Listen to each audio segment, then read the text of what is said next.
potential it has? These are two questions that should be guiding our negotiation process with different kinds of knowledge studies. It is uh, synthesis. It is not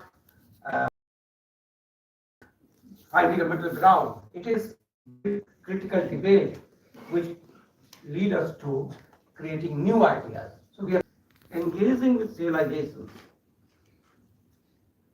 all civilizations, including Indian civilization, our own knowledge tradition, and we take that as civilizational discourse, and within that we try to understand that. That doesn't mean that we reduce everything to relativism, but we would say that there is a kind of context of emergence of certain ideas, and we take cognizance of that. Second is deep engagement with Indian intellectual tradition. The debate is going on these days. I think one perspective is complete rejection of Indian tradition, which I don't think would agree with. Other perspective is indigeneity, that is indigenous, therefore important. I don't think that is also that we will agree with that. Third is identity assessment, that is our knowledge, therefore it is important. We would say that none of them is important. What is important is whether that knowledge is relevant for a struggle for humanity or not. Can that solve the problem of humanity today or not? So our horizon is not India, it's universal. I think Hilal will make more comments on that. And the third is, as Mandy mentioned, engaging with people's struggle. Not that we idealize that, not that we that that's the only way to do it, but whatever struggle is going on, you engage with that, be critical to that, but also draw our conceptual categories, our theories from there to explain things. And the last one is engaging with cultural expressions. I think for long we have ignored literature. So engaging with literature, and literature of all kinds, all languages, from there I think we can learn a lot. Social science, I believe, arrived a little late on the horizon. For instance, if we look at the contemporary writings, literary writings, signs are very clear that we are living in a dystopian world. But social science is still not debating about it. So probably that engagement is necessary. And there are many questions that we have. We don't have answers of many questions. For instance, we have questions about what kind of innovations we have to do to engage with this fast-changing reality. What kind of theorization we now need to do with the human-technology relationship? So much is changing there. What kind of new struggle we have to visualize for saving democracy today and globally, not only in one country or two countries. Then on the question of identity politics, I think our theorizations have really not been very well. We need to see if we can retain the importance of identity, yet transform them for liberative struggle. How do we do that? Then of course, ecology and other issues are there. Human nature relationship have to be thought differently. And the last is, I think all major utopias have collapsed. And that is one of the things that we are facing at this moment. So what will be the new utopia? What kind of new utopia we can imagine? And that's where I sometimes feel that probably we have to think of new prasthantra. So maybe Marx, Gandhi, and Ambedkar could be three different paradigms among which we have to do certain kind of negotiations to arrive on new utopia. So these are the issues that we have in hand. We don't think that we have answers to them. We only invite everybody to participate in this struggle and create a community, a discursive community where we constantly think and engage. I think we are making 5 moves. I'll just take 1 more minute. It is an invitation to recover the confidence to theorize. That's the first thing. We need to move from borrowed concepts to creation of concepts. We have to create new concepts. We have to, the next creative theory colloquium is on concepts. From where and how do we get new concepts? Third, to move from disciplinary isolation to intellectual dialogue with different disciplines, movements, and common people.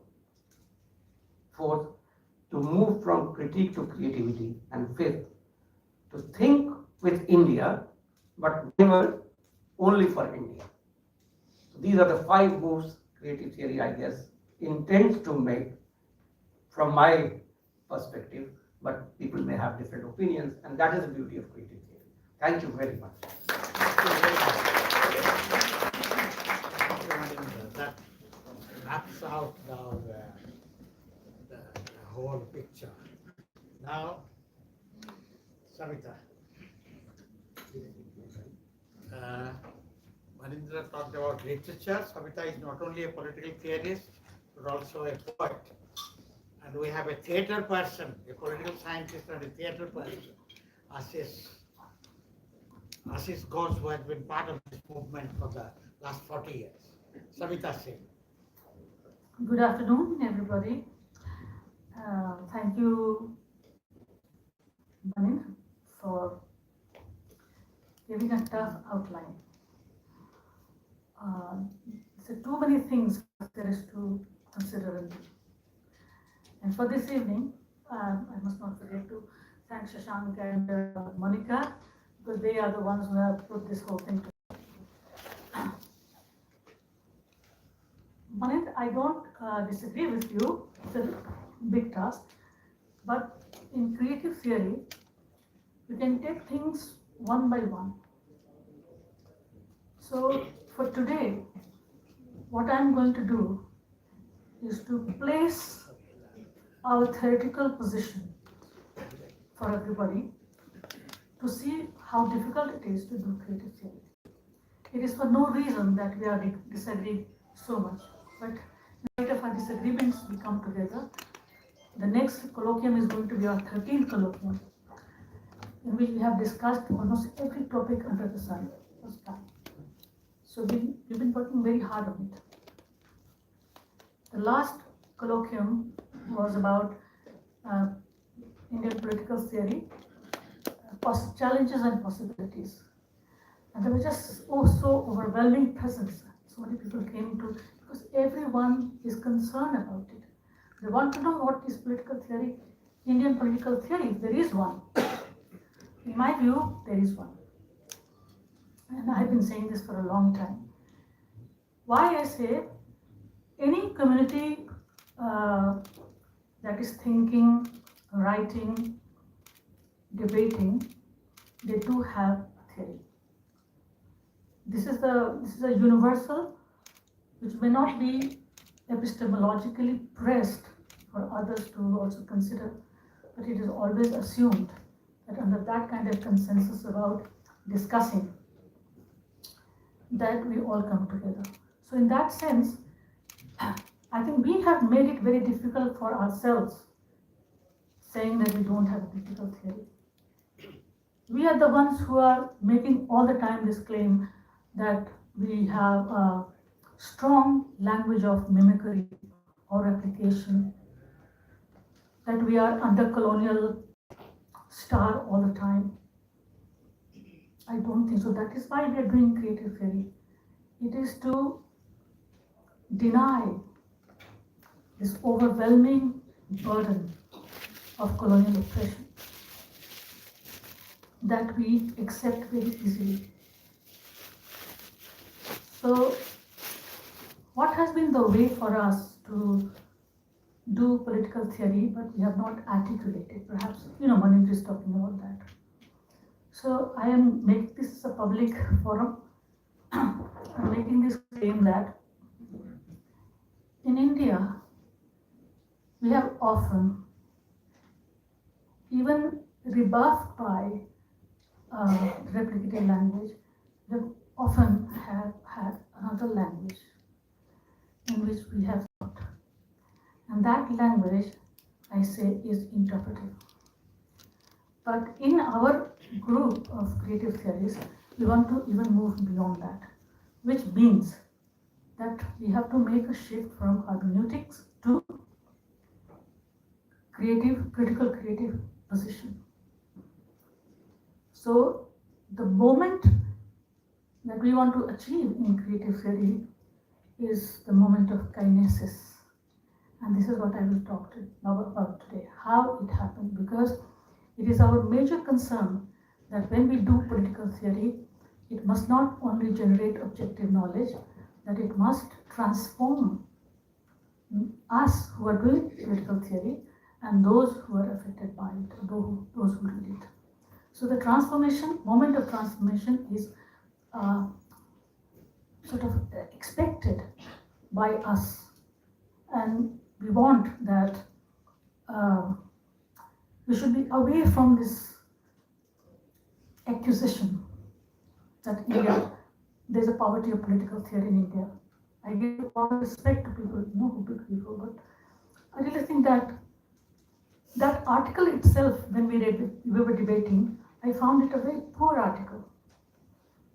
It was not even articulated properly. If somebody is accusing a huge civilization like Indian civilization of not having a language of political theory, that should have been done in a much better way. But it was a very thinly done thing. It was like an accusation. So we reject that thing also. So what is the starting point for us? For me at least, I don't know about Manindra and others, but this I have also made it very clear in all our colloquium and other forums of discussion, that there is a moment in the way we do political theory, there is a moment of what we call thematization of ontology. And I'm going to talk about this today, and I think it will make a lot of sense for the questions that we want to sort of dismiss in a way, polite way, or answer in our infallible manner. This particular thematization of ontology does two things. One is that we are out of the empire of epistemology, that is Western epistemology. Thematization of ontology arises at the moment of overcoming of epistemology. These are moments that are taking place in Western political theory, which affects us very, very much. So overcoming of epistemology debate took place in a very serious manner, and very important thinkers like Habermas, Charles Taylor, you think of any big names at that time, they were all involved in that. And it was not colonizing for us, it was very damaging for the Western civilization itself. This scienticization, the part of Gestel, as Heidegger had said, the rule of technology, all of that, they were not themselves very sure that it can be carried on and should enrich us as a civilization, or as nations, or as societies. So two things happened when in India I'm saying let's thematize ontology, that we don't have to have a more serious debate on Western dominance through epistemology, through the rule of epistemology, because we can take their arguments, which are very strong, and use it for ourselves. And as Manindra has been pointing out, this would not mean replication.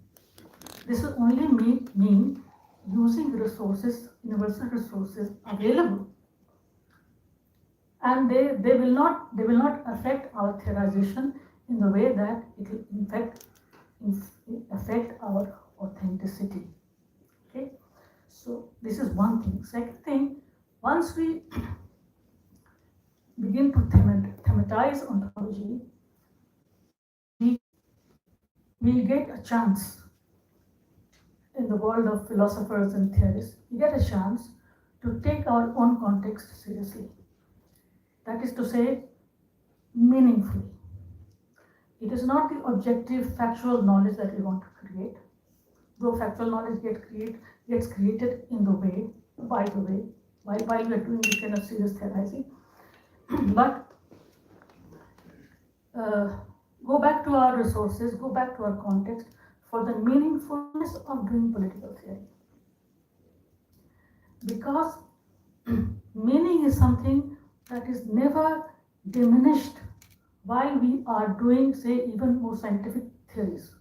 Even for scientists, meaning of doing science has always been a very big question.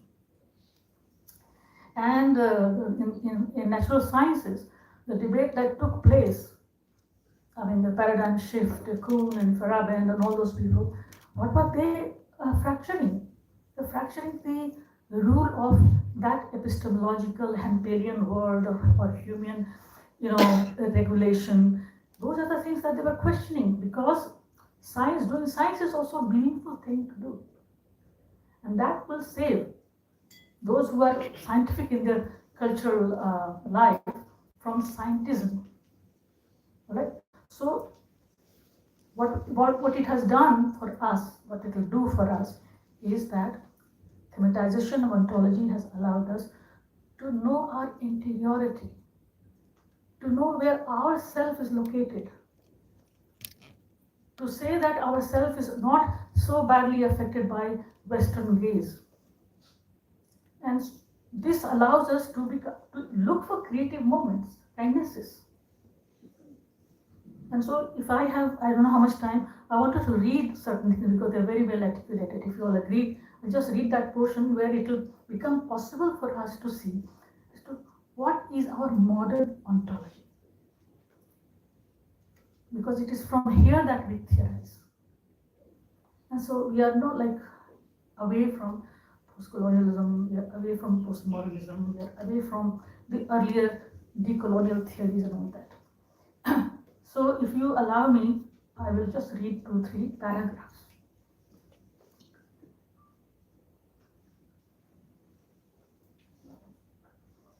So it's a first, the move is hermeneutical. That is to say, we need to interpret our texts. We need to interpret the theory. Hello? Whatever, like even behavioralists, Samanthi was talking about it. Even that we do not want to dismiss. We will take into account their theories also, because they are part of the structure of our own thinking life. And obviously we have the freedom to reinterpret them. But that time, that context needs to be, even the replicative language needs to be entertained with respect, in the sense of they're taking it theoretically seriously. Just to be able to reinterpret our time and our intellectual work. The starting point is that in the modern era, for the whole globe, there is one thing that nobody would like not to replicate. That is to say, they would like to have across the globe, if you go. That is a moment which Hegel himself created. That is to say, moment of freedom, which was not available before modernity, before Western modernity. And so he says that freedom is unimpingible. Now, once the bourgeois man and all men and women in the world have understood that it is possible for human beings to be free. And how to be free? Because the historical process, because it is based on our experience of seeking meaning of our experience and transparency for the experience, which is basically the movement of Geist, self realization of the self-consciousness of the Geist, that kind of a thing, where it becomes science. There are many theoretical deviations, but this is important. So, hoping for achieving freedom is also to recognize our historical, contextual, and cultural potential. That is to say, freedom is always potentially given to us. And it is through historical process, it is also realizable. If we are inured to our experiences authentically.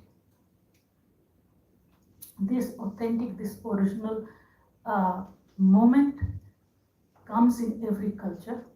That is why we have multiple modernities in the world. Why do you think we have so many maternities? It is precisely because of this. So anyway, what happened in India? That is what I want to sort of. Another 2 minutes. 2 minutes. Anyway, in 2 minutes, what I can say is that this movement that I'm talking about can be achieved even through expression. It's called expressivist. I have called it expressivist modernity. For example, a lot of people today will say Gandhi was anti-modern. I have argued in my work Gandhi as an expressivist modern. A lot of people have thought that Raja Ram Mohan Roy was replicative and he did this and he did that. He wrote letters to people to get Indians be educated in English language. You know, they all see all of this as moments of replication only. But Ram Mohan Roy was, according to me, a hermeneutical thinker whose masterly reinterpretations of Vedanta, Upanishads, created a new self, which I would call is the modern Indian self. That is to say, a self that is not afraid of authority of any orthodox group, not afraid of pursuing freedom in terms of understanding a particular text anew in one's own context. That is what hermeneutics is. And he was placed very much within this. He knew English, he knew Persian, he knew Bangla, he knew Sanskrit. This is a tremendous hermeneutical flourish that he brought. As a result, a feminist like me gets a lot of inspiration from that kind of a work. You know, anti-sati bill that he helped to pursue did not come out of one day he dreamt about it or that he felt about women being burnt. He actually went through Shastras to see that there was no provision provided by our texts for women to be burnt on the pyre of their husband. And with that freedom and that authority, he challenged it and he went ahead with framing of this bill. And this is a great moment for all of us who want to do a theory which is creative. Now, 1 minute and I will end it. Why do I call it kinetic? Which is the moment where it creates something out of all these interpretations. That is the moment. Now, there is a thinker that I worked with, his name is Roy Bhaskar. Roy Bhaskar has given us a clue as to how creative moments arrive and when does it arrive. And he says that our reality is structured and we have layers and layers. And there is an elithic structure, one that is embedded in us, which is non-dual, where everyone becomes one in terms of understanding, in terms of vision, in terms of their humanity. And most of the times, since we know our history, we have been in a dual situation. And in duality, situation of duality, we have experienced mostly, particularly in the modern times, capitalism that created alienation. So within alienating conditions of alienation, you cannot become creative. Which means that our movement, if we want to be transformative and creative, our movement has to be from structure 1, 2, 3, he actually names it, and he has different theories of dialectics and transcendental dialectics and this and that. You have to come down and we have to be in touch with our ground state where everyone feels the same way. People feel they need change, they need goodness, and they need freedom. These are undeniable goods, super goods that all human beings want. That it is in desiring that and in realizing that a state of non-duality can be achieved where we become creative and free. Thank you so much. Thank you. Thank you, Sarita. I think interpreting reality to transforming it. A whole range of possibilities you have indicated. Thank you. Now Hilal Ahmed.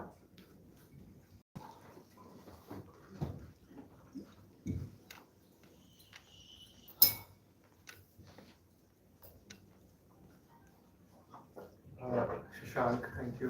Monika ji, thank you. आप ही को thank you बोलूँगा, बाकी अपने लोगों को thank you बोलने की ज़रूरत नहीं है। So, I am here to make a few clarifications and try to rethink the idea of agreement. Why? Because the issues that are covered by Maninji in his introduction, the 5 things which he indicated, are not merely done by him. There are a lot of literature that is coming out on these 5 issues. Yogen Bhai's Ganrajya Ka Swadharma, Maninji's own book Gyan Ki Rajniti, Professor Kaviraj's Bangla book, the English version is nearly coming. It's called Search for Paradise. And Nilita Men's book, Secularism as Misdirection. I think we have now, the first point which you made about recovering the confidence that we can do theory, I think that is, we are in a process to achieve it. So what I'm going to do basically to have a big canvas and bold strokes, and to talk about agreement, because whenever we say agreement, the opposite to this is disagreement. I'm not going into disagreement. How can we actually rethink the idea of agreement and then expand the scope of it? So in order to save time, and English is not my language, so I'm going to read it out. The title Doing Theory in India underlined 2 distinct yet interrelated issues.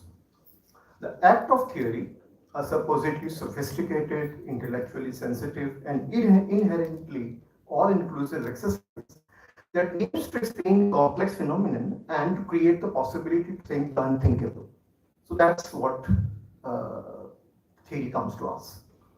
On the other hand, India, often presented to us as a geopolitical context, an evolving civilization, a post-colonial nation, and a democratic republic. Doing theory in India thus may lead to a slightly uncomplicated, overtly positive, intellectually safe, and politically desirable conclusion that the act of theorization should not ignore the contextual dimensions. We all agree on that. In other words, we agree on 2 things. One, the Western theory in its varied form, whenever we say Western, we should be very careful that there is no one Western, there are multiplicity of it.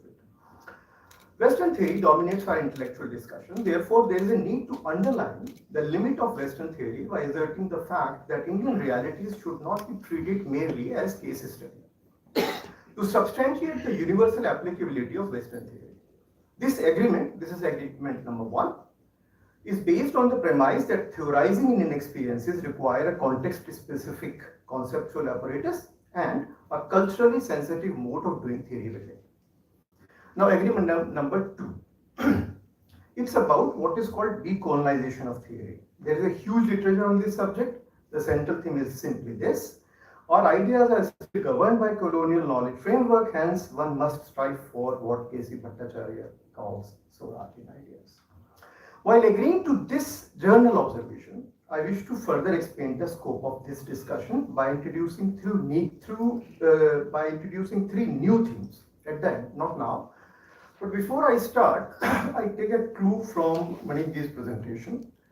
He says that poetry has a great power. So I will actually recite one of the poems by Ramdhari Singh Dinkar, and then I go back to Gandhi and Tagore debate very quickly and conclude. It's a famous poem, Pakshi और बादल.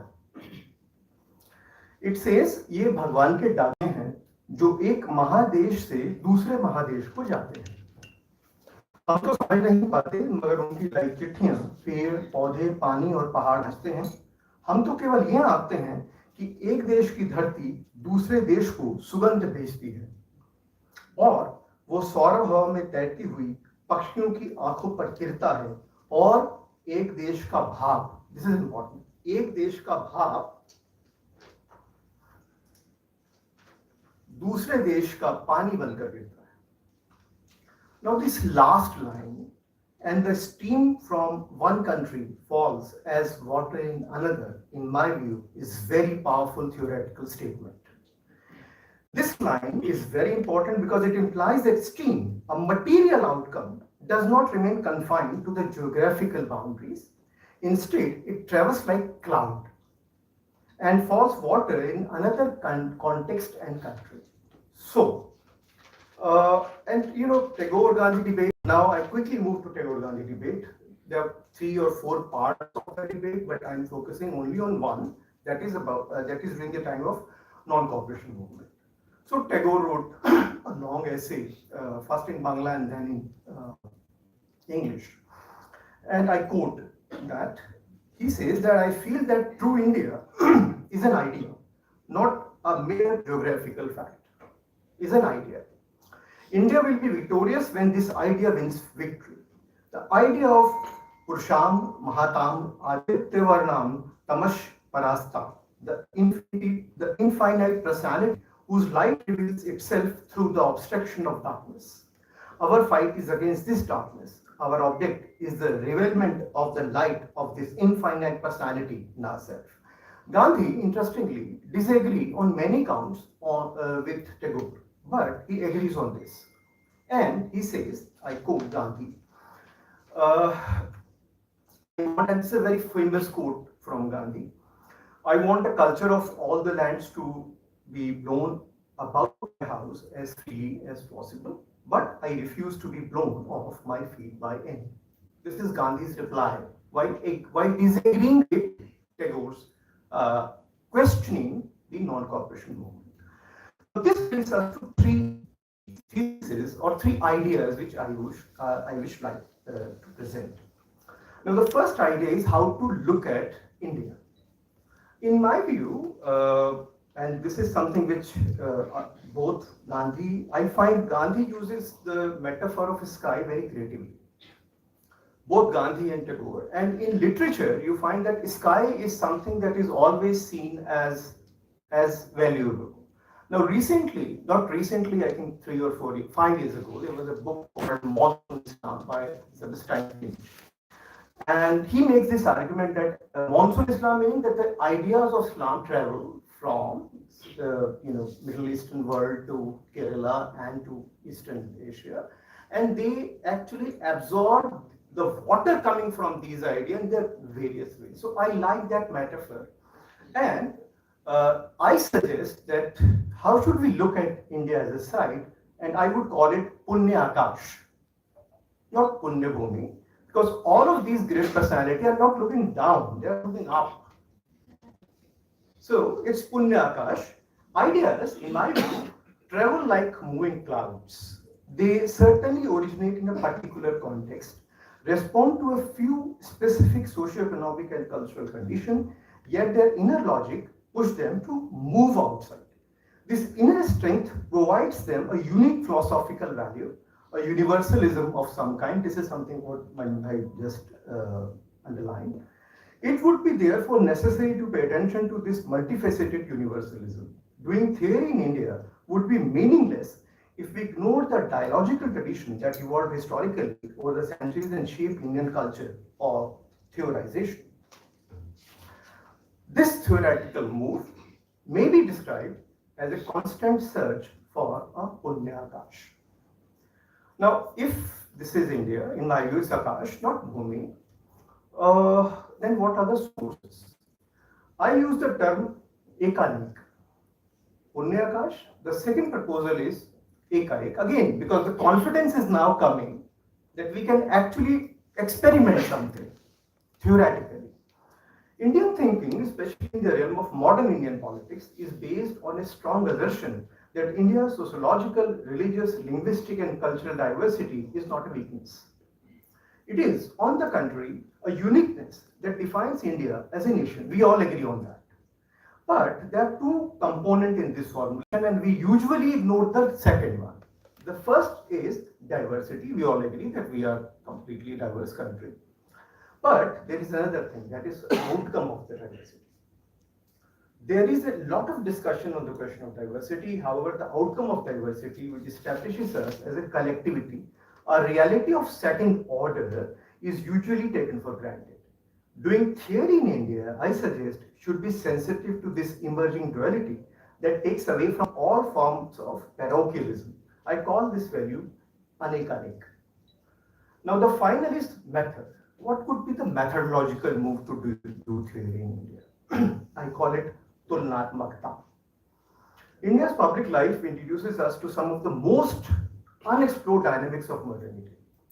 Our anti-colonial struggle in its entirety not merely evoked nationalism as a cherished goal, but also proposed different possibilities to imagine an egalitarian society.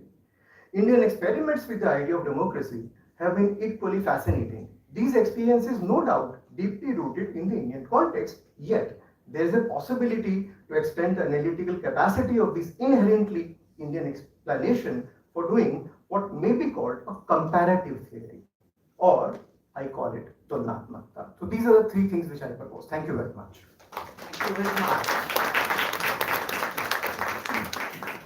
Udna Akas, Ekanek, Tulnatmakta. Wonderful, three together. Okay, our final speaker is Dhananjay Rai.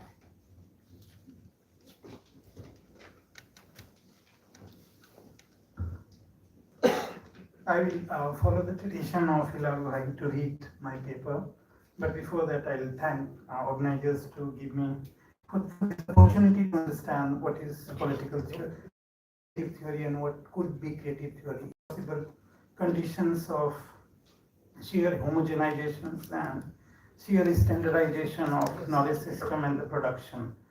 Professor Bhikhu Parikh was Vice Chancellor of one university in Baroda, MSU, and where my university is located, Central University of Gujarat. So he was a Vice Chancellor for 5 years, actually 3 years. The term in the state university is for 3 years, and he was Vice Chancellor. Second term he did not take, and he wrote in first term he wrote a book called Marxism and Ideology, Marx and Ideology. Second volume he did not write, and I think in 1989 he wrote this Poverty of Political Theory in India. So I think the possible connection as a Vice Chancellor and academician was mismatched during his time when he was a Vice Chancellor, and there was hardly interaction with the political theorists in India, particularly Western part, because in MSU and Baroda there were lots of people who were doing political theory, and certainly they can't be dubbed as in category of poverty or political theory. And I think in 2015, there used to be debate between us, particularly me and Hilal Bhai, or Mahindraji was siding with the Hilal Bhai, that we should not define creative theory, because both perceive that doing is liberating and defining is constraining. But I said that we should define what is creative theory, because that would give us perspectival vantage point where we are coming from in this time. So I read my paper, which is not lengthy, but would throw some of the points maybe at the cost of repetition. Doing creative theory involves minimalistic principles and maximalist principle. By way of minimalist principle, it ensures that contradiction is writ large in the contemporary world, which does not take an isolationist and relativist approach. Thus, dialogue amongst anti-binary heterogeneity, I suggest that we have to have dialogue amongst anti-binary heterogeneity, ensures the arrival of melange. The beginning of dialogues ensures that meaningful differences, which act as a critical catalyst against the subsumptions of orthodoxy. So I think we need to do meaningful differences.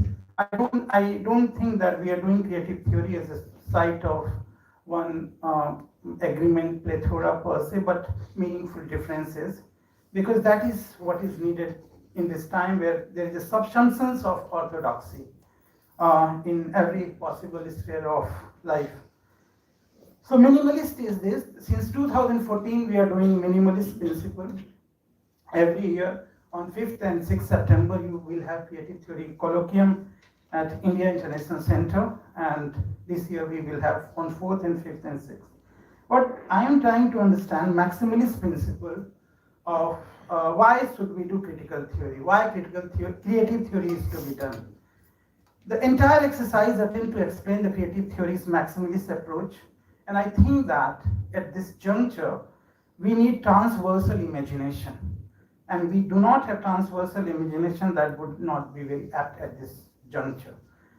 Creative theory pursues the recognition of, and this would be my definition of creative theory if I can define. I don't understand the category of confidence and non-confidence, but I'll try to define.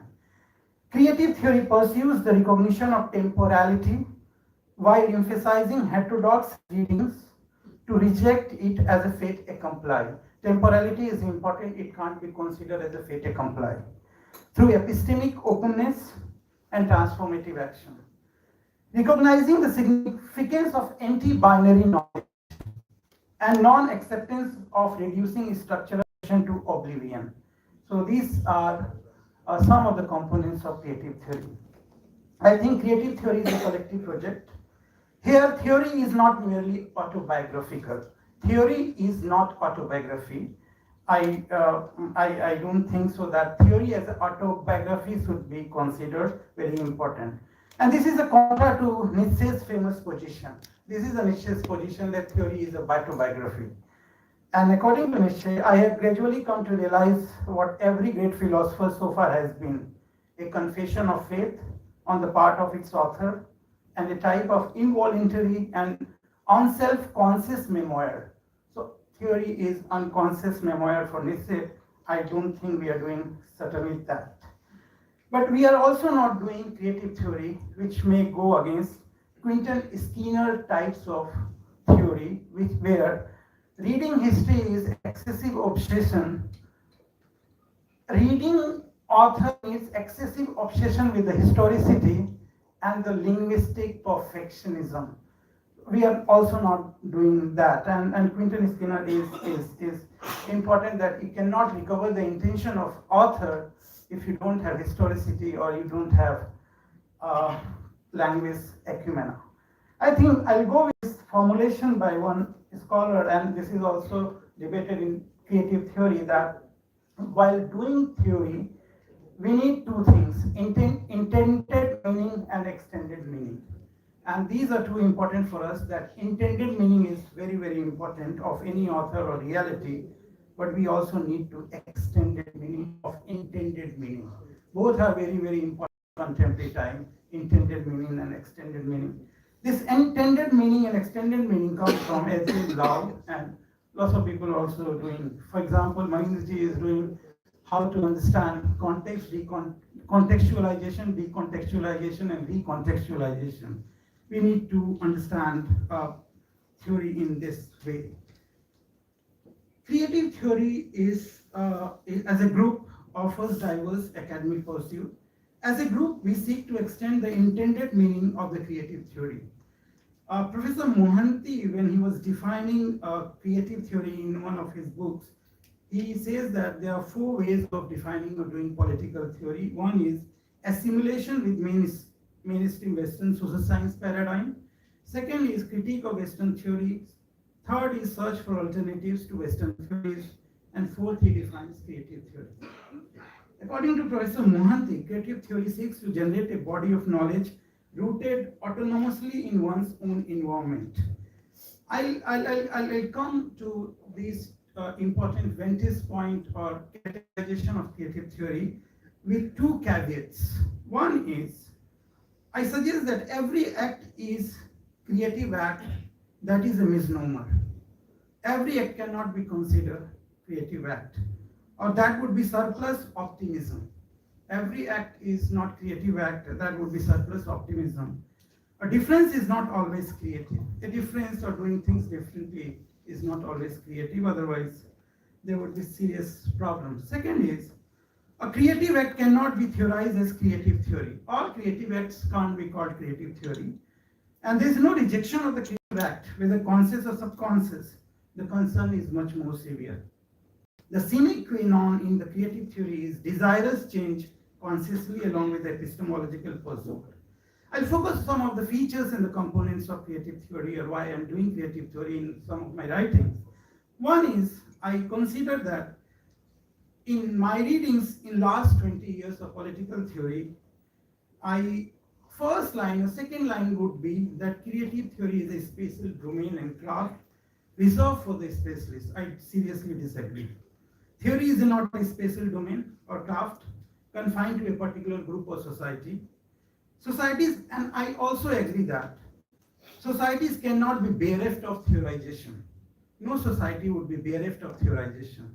This is our problem if we are not understanding theories of societies. India is bereft of a theory, that is not right position. This Orientalism is not acceptable.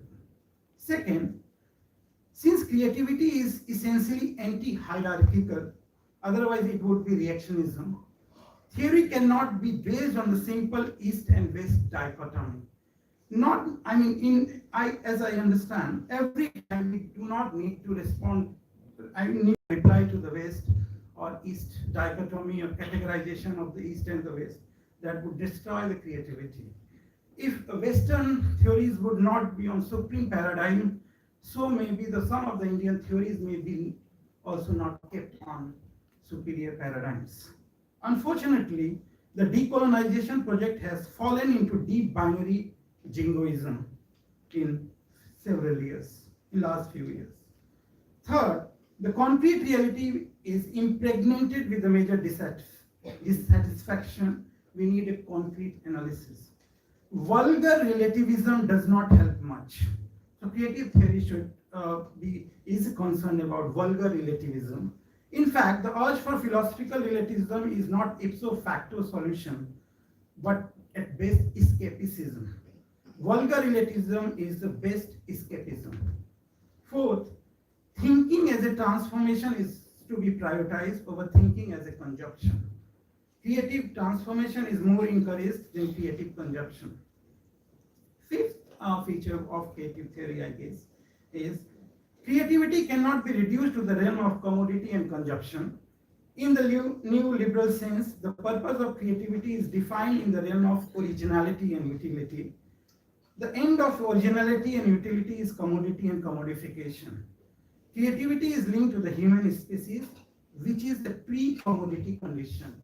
I think that if we have to try to understand creative theory, we have to give emphasis on human being as a pre-commodity species, not a commodious species.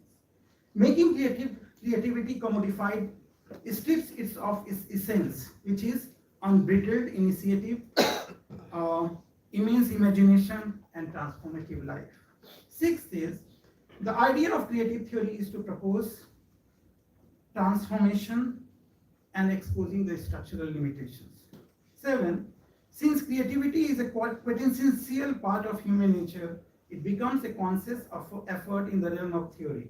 It proposes human creativity while explaining the structural constant. It needs to propose alternative ideas unheard of or rejected by the mainstream national imagination. While creative theory should also engage with this East and West dichotomy maybe sometime, but it should also challenge a certain form of national imaginations, because there cannot be one national imagination, there can be multiple national imaginations. Ninth, I think power of negative thinking is a very, very important. The positive thinking has actually led to the positivism. जहाँ पे सब कुछ अच्छा है, सब कुछ चलता है. I think the power of negative theory, negative thinking in a dialectical sense has to be restored, and the power of negative thinking is looking beyond the structure, looking beyond the surface. 10. The idea of political. I think the idea of political is very important. I'm not defining the concept of political in sense of friend and enemy binaries or Carl Schmithian position, but I think there should be recognition of temporal power. Temporal power is very important to understand for the dignity and right and knowledge of people. 11th point would be that epistemological quest is very, very How many important. more you have? 1 minute, I'll take 2 minutes. 2 points more, that's all.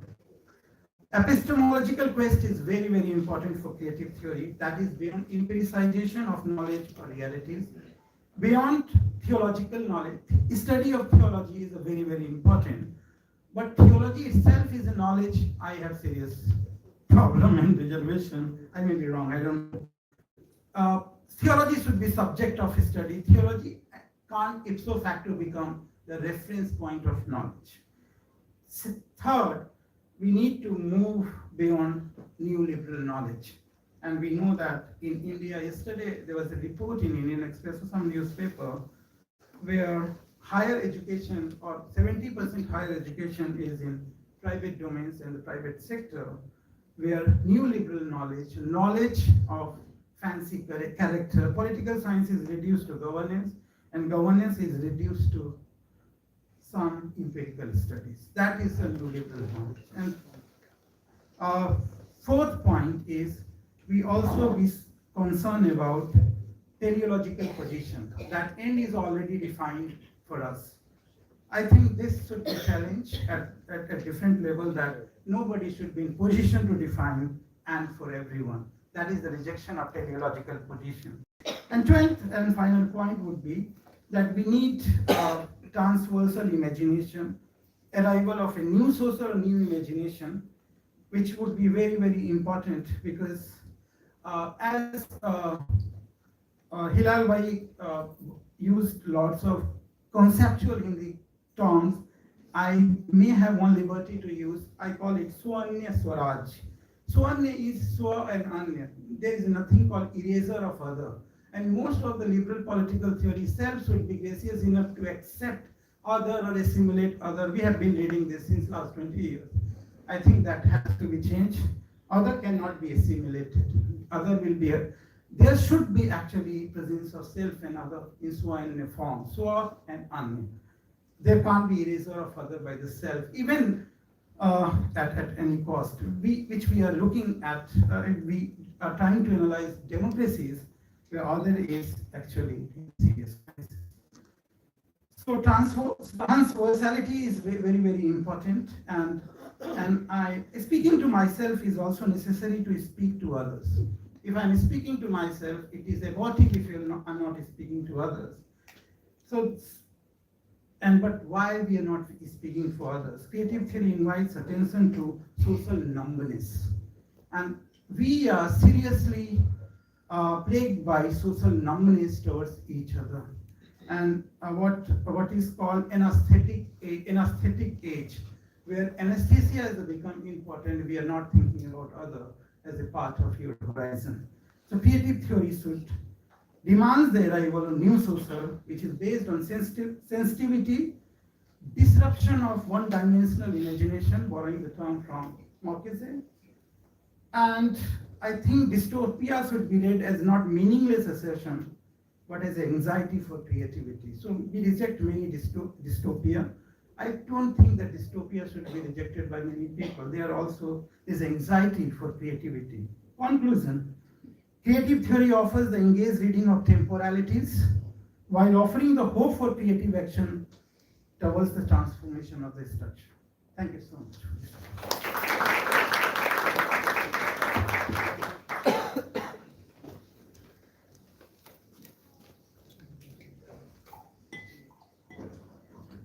I'm just filling in for the chairperson's role. Could we now open the floor for questions, please? And direct the questions, be specific, please identify yourself and direct the question to specific panelists. So if you are directing it to all the panelists, please do mention that. Thank you, please. Ma'am, please. Hello, I think I'm the sociologist among political scientists here. I teach sociology in JNU. I have known creative theory group for some years, and they're vibrant discussions.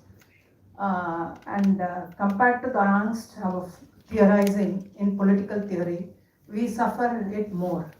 Because in politics, you have something called a government, which cuts across cultures. Economists have economy as this object of study. we are still trying to find. Do you have any word in Indian? I'm just trying to say my reflections come from this kind of a search, which I will share with you. And what I'm responding to is what I heard in this panel. You have deliberations over a very long period of time. I was looking in the points presented by Manindra and all of you for language. You spoke about literature.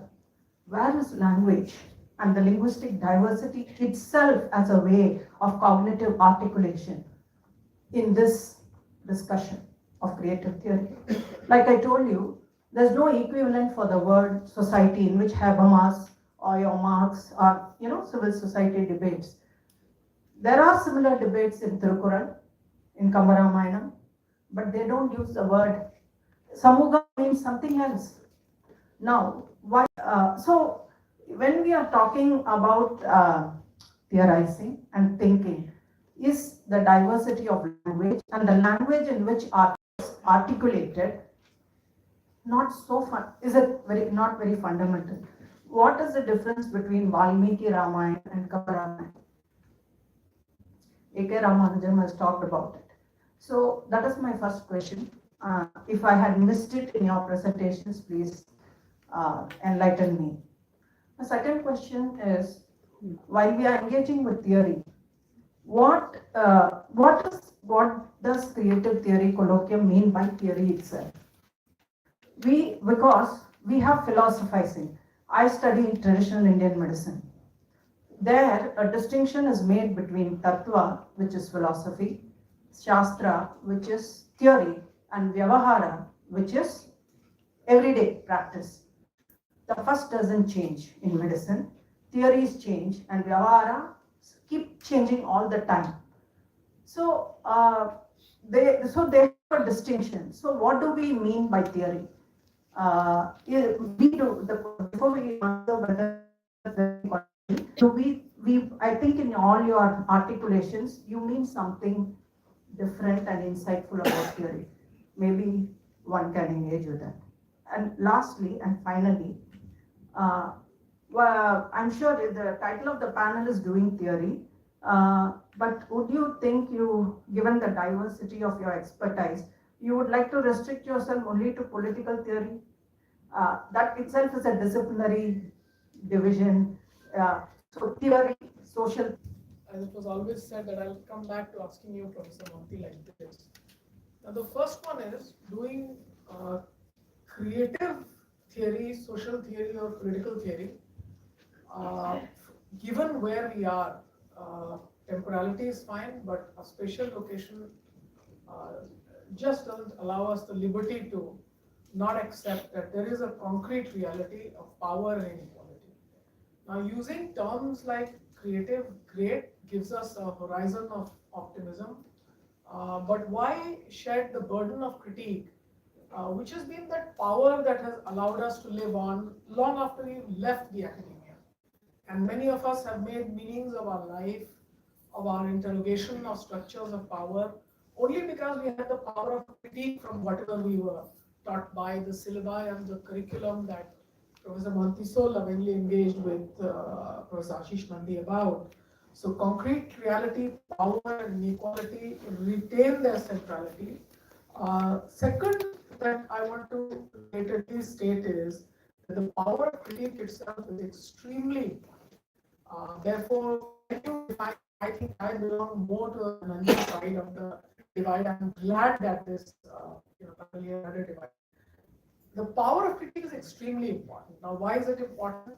Even those who were taking us south from citadels of the north, they took us that far, but still were in the evolutionary frame. It still required those who were doing more of theory from within Africa, people like Ferguson, talking about depoliticizing development.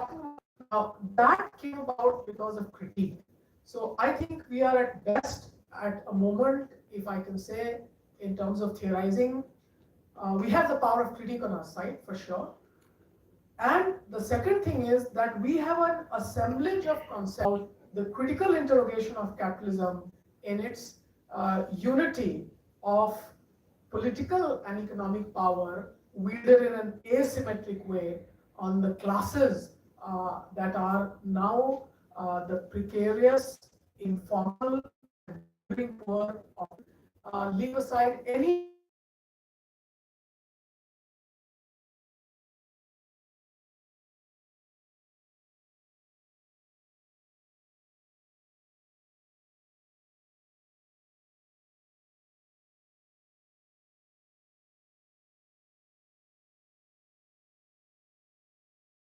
effectively digging up things exploitative at all. And I think my greatest sense of the national imaginary came through poetry, but one young man library that we all know very much what a role it had to play in the life of Dr. Ambedkar.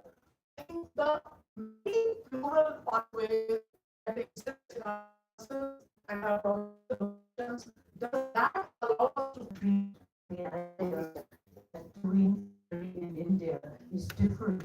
What, just as a what, just as a I'm a theoretical linguist, and I look at the relationship between language and thought, belief, intention, and emotion. So those are the areas that I theorize, and that means, of course, that you have to have a body which you are processing your thoughts through. My question for you is a rather simple one. In almost all theories that I have, discussions about theory that I've come across in India, the people say, we want to go beyond theory, beyond this, beyond that. And this is not surprising because para is a very common word in paribhasha, going beyond and so on. So this, I understand the notion of the other or para is built into the vocabulary or the thought processes in India. I want to ask you a question which relates uh, uh, to say, going beyond X and Y, that's fine. But supposing I were to give you, because I've theorized these things myself, and I believe personally that even in contexts where you don't have universities or large theory houses, you will still have narrative and metaphor as foundational ways of theorizing the world, because narrative is a species of natural theory. You explain things through narrative. So I want to force you to answer a question, and to, uh, to explain without narrative or metaphor. If I give you a forced choice, there are four types of roughly in my understanding theory. The first category is, let's say, theories which are explanatory, which are traditional physics, chemistry, linguistics, and so on. They have phenomena in the world and they seek to write the laws behind these theories. That is a very traditional kind of theorizing. Next, there are elaborative theories which you seek to interpret the world. These kinds of theories are only weakly oughts and is. So legal theory, oughts and shoulds. And those are like legal emancipatory theory with political scientists. This is my classification. And emancipatory theories deal with liberation, moksha. If I were to give you a forced choice, Indians will say, I have 10 hands, I want to do all of this. But if I were to ask you, which of these categories would individually you want to place yourself in, how would you answer? You want to answer right now? Just wait. Thank you very much. Yeah, next. Yeah. Then you. Hi everyone, my name is Sanjay. My question is really simple. Since I think the foreign theories that were discussed that we are rejecting somewhat do not get into the complexities that are in there in India, and I hate to say it, but I have tried to study the caste complexities through their lens, and I hate it. how do you think the creative theory gets into the caste dynamic complexities that are deeply rooted in Indian diaspora? Thank you very much. Thank you. First, there, yeah.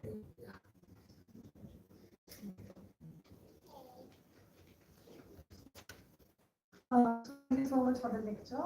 It was very interesting. I am Aparna. I am associated with the Studies Center of Jungle and Islamia.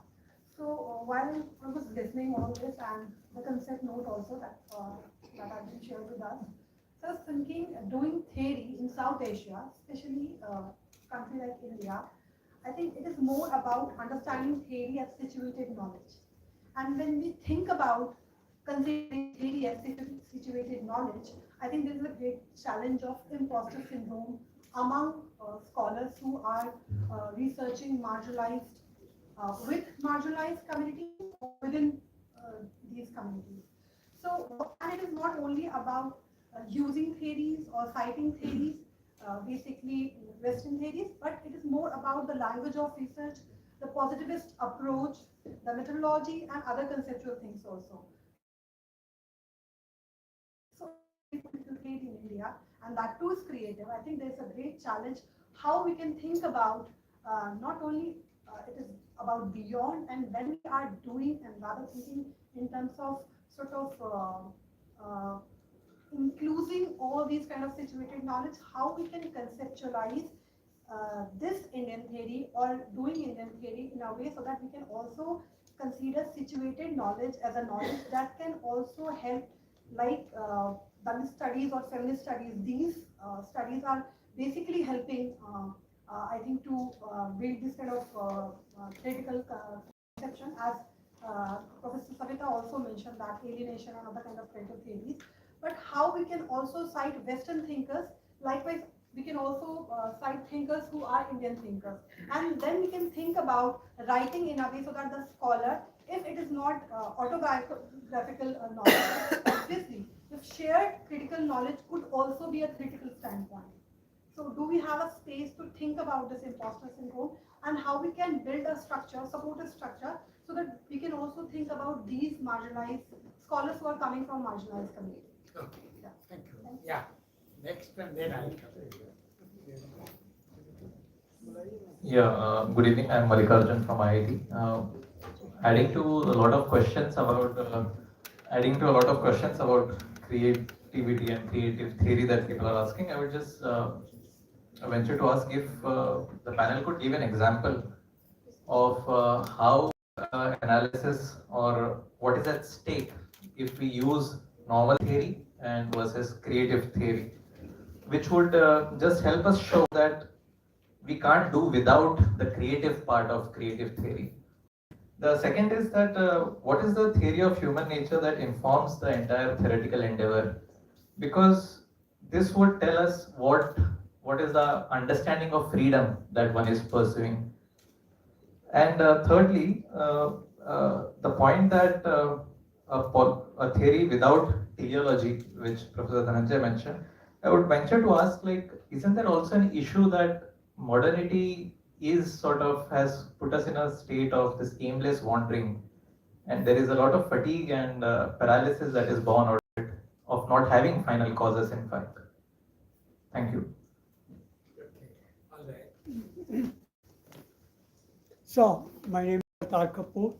I'm a student of comparative studies and evolution history of all sorts.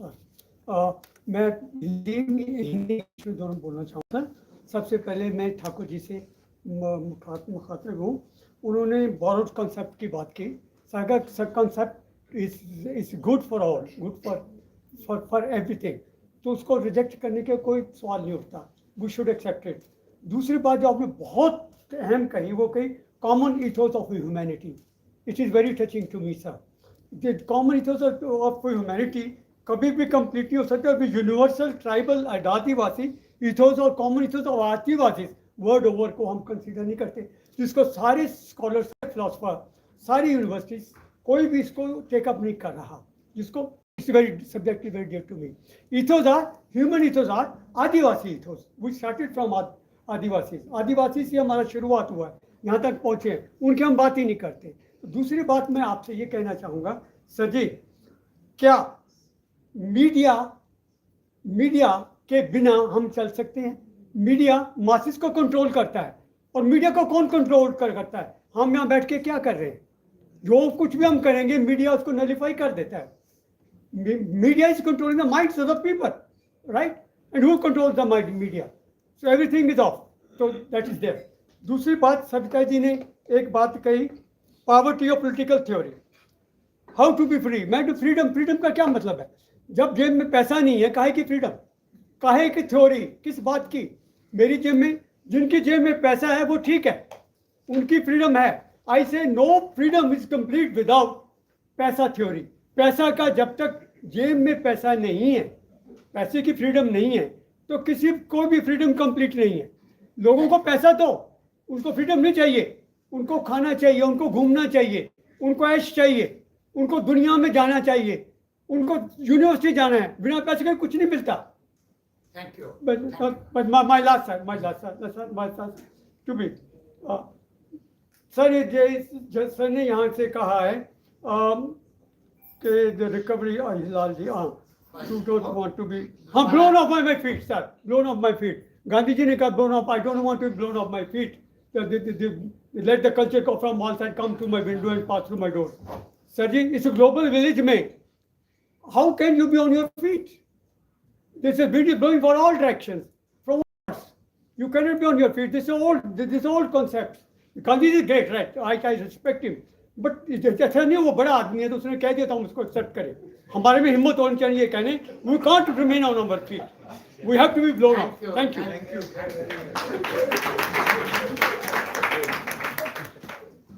Yeah, anybody else? Okay, thank you very much. So now, shall we go in the reverse order? Huh? Hilal sir. Acha, okay, then the same order. Maninder, you want to come last or? Last, okay. Why don't you start? On the reverse questions, so there are different questions that you asked. I think what we are trying to do is creative theory at one level. Perhaps it was too abstract.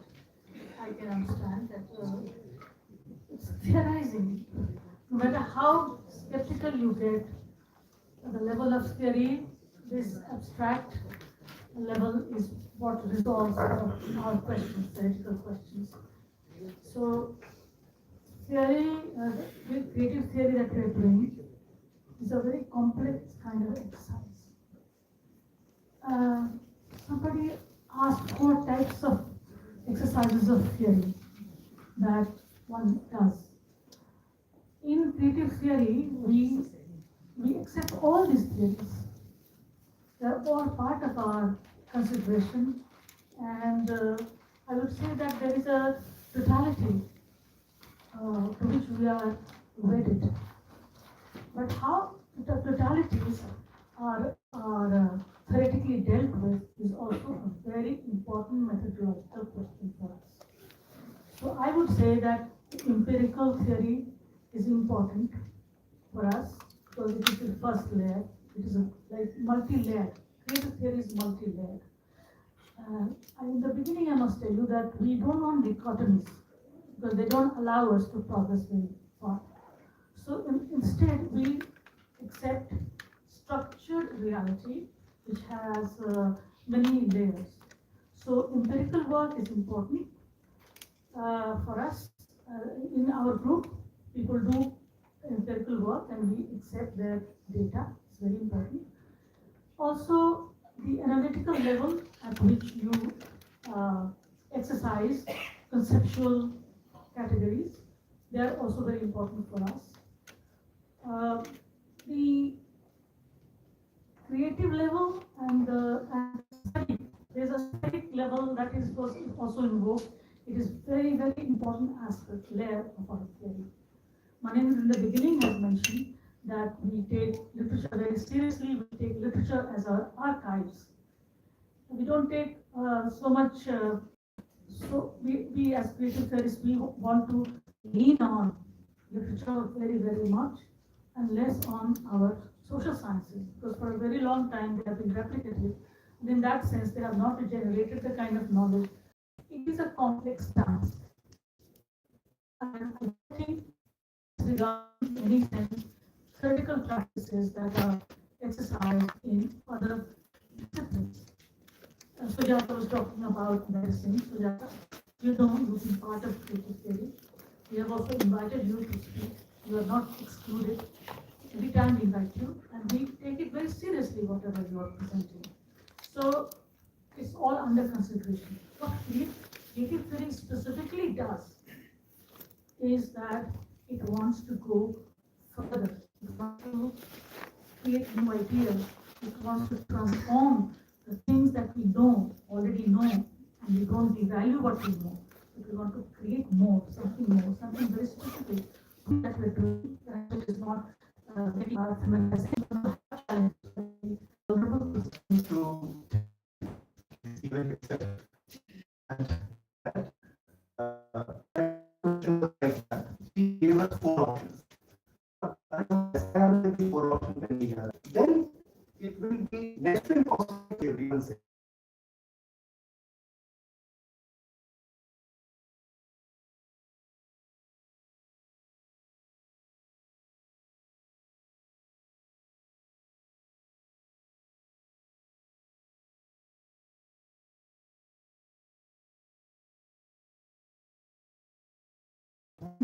I mean,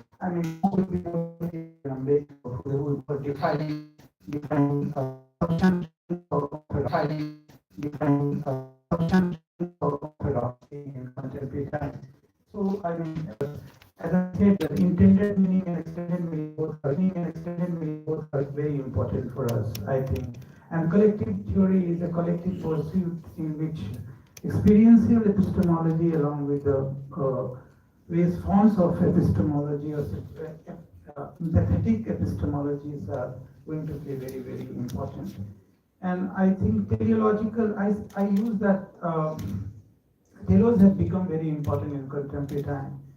And I don't think telos have origin in modernity in modern times. They are pre-modernity also. I mean, look at the modernity in modern times. They are pre-modernity also. I mean, look at the class structure, very much teleological. I mean, or any structure which is getting sanction from theological positions.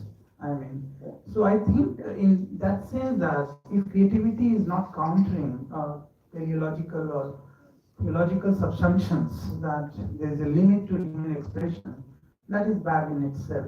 So whether it is theological or whether it is capitalism, both are constraining factors in terms of defining creative theory or human creativity per se.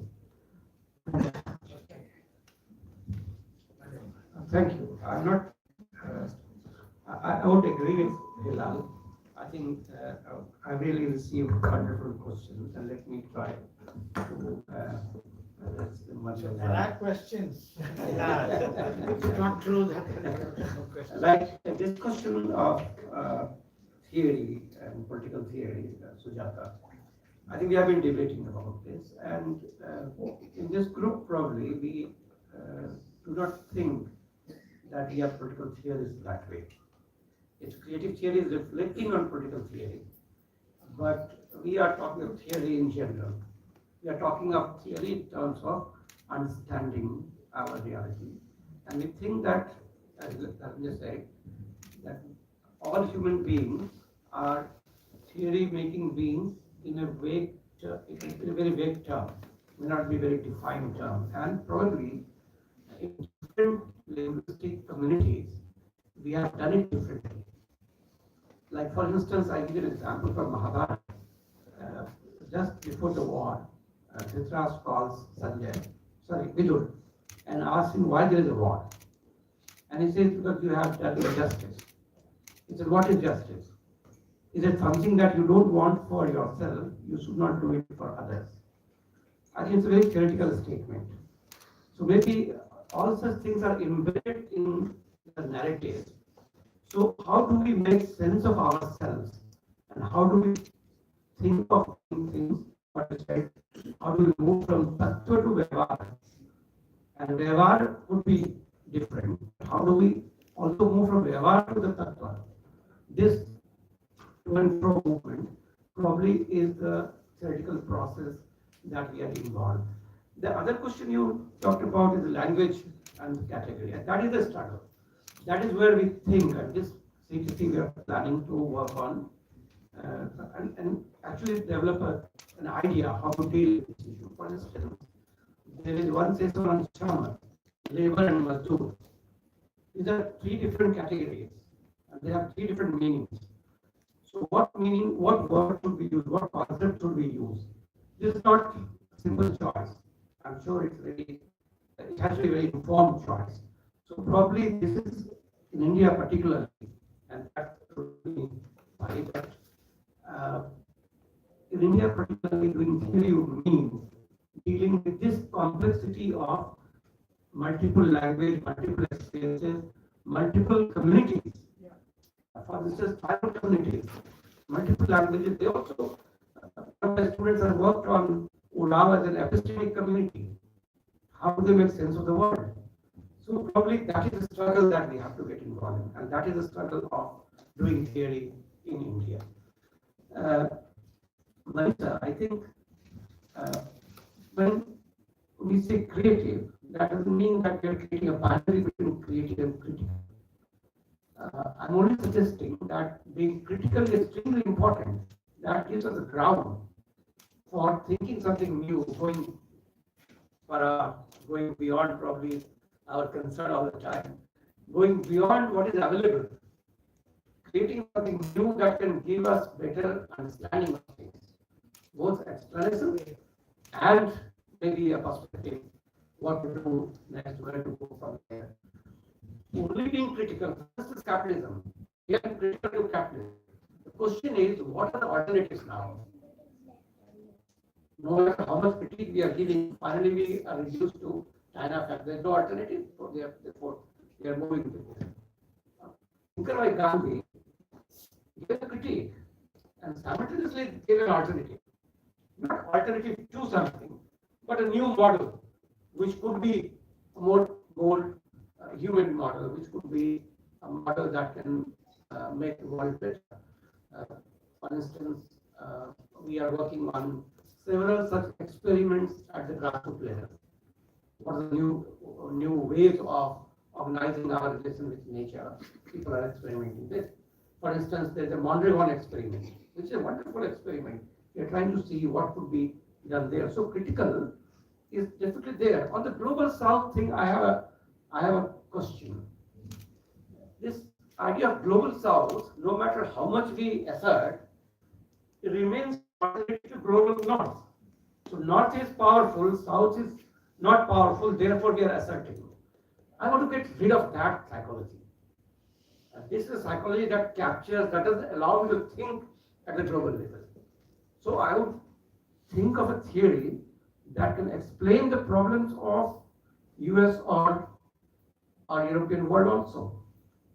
And we can think of a larger model which could be applicable everywhere. So the global south has an inherent understanding that we are inferior, we are asserting.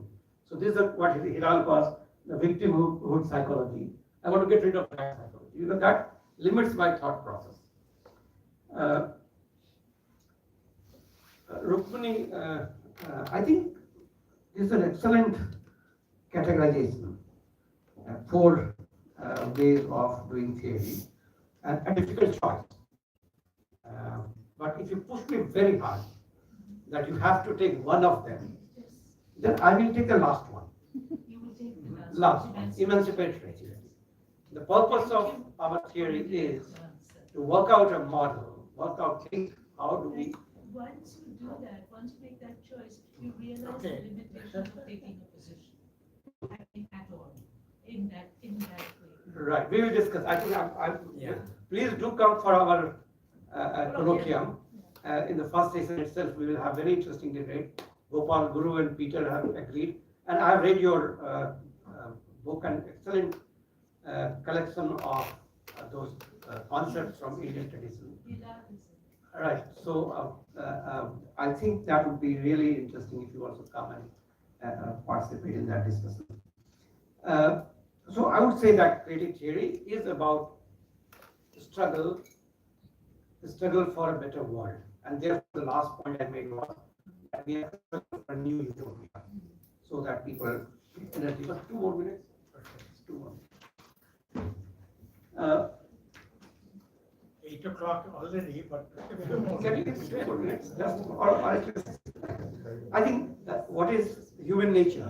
That's a big debate that you would like to enter. I think, I mean, this is one of my favorite topics these days. That if you want to do theory, we probably have to begin from human nature. A lot of friends say that that's not needed, but I think that's needed. Now, I take this Purusharth model, Purusharth and Descartes together, as a wonderful model which can help us in theorizing a lot of things.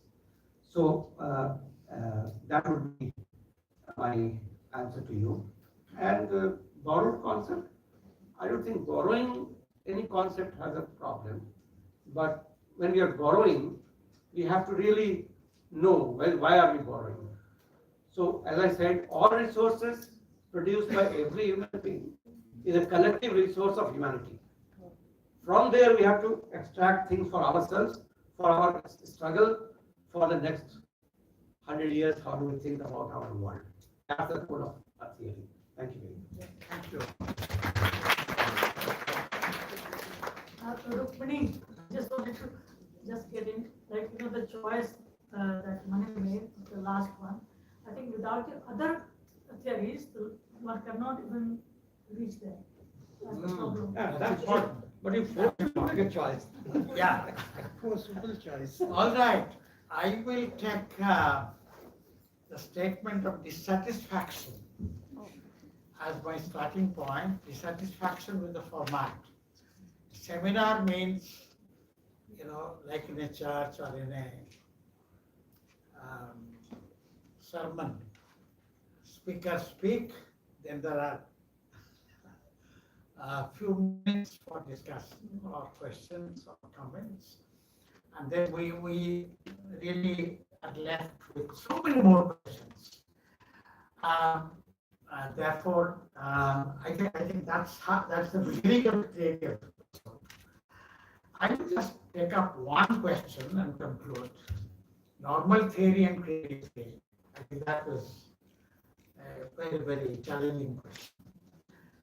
Yes, normal theory, whether it is good or not, good meaning any of those four functions is it doing, and in my view also, all four are interconnected. Without explaining the cause of the case, you can't emancipate. Without, so many, all those four dimensions are interconnected, but you must also distinguish among them. What is the goal, what is the normative, and all that. I think we're familiar with that. That is a new situation or a new question to which existing explanations are not adequate. Class will automatically dissolve caste, we were told. But that didn't happen. That's why we wanted to go deeper. Is there a material basis for caste? Theological basis, material basis. So we tried to connect class and caste. And we were criticized. You people, you are new left or whatever. You forget class analysis, you are going for caste analysis. Similarly. So there is something, the normal theory which has been received is not able to explain fully, convince fully, identify the normative goals fully, is not taking it from one step to another in terms of emancipation. That's why you have to find some new things. And that is a creative attempt. In other words, something which is not fully explained, fully realized, and fully unleashed, fully opened up. That is why creative theory comes. If creative theory becomes normal theory, at at some point you will discover that normal theory has again some dissatisfactions, some problem. So creative theory is a continuous process. And that is why when we say creative theory, we assume that the political economy of power is built into it. I mean, what we are saying is the basis of power is not fully explained by the existing theories. So we are trying to find intersectionality. Today I'm talking about beyond intersectionality. In the name of intersectionality, an empiricist conglomerate. All these things are important. No, all these things are important, but contextual specificity of a situation may give you some principality. That is forgotten by many intersectional theories. So, but intersectional theory was a great advance over any one-dimensional theory. So that is why it's a continuous process. So I wish creative theory becomes normal theory, but then also you will need further pursuit of creative theory. Thank you all very much. Have a good day.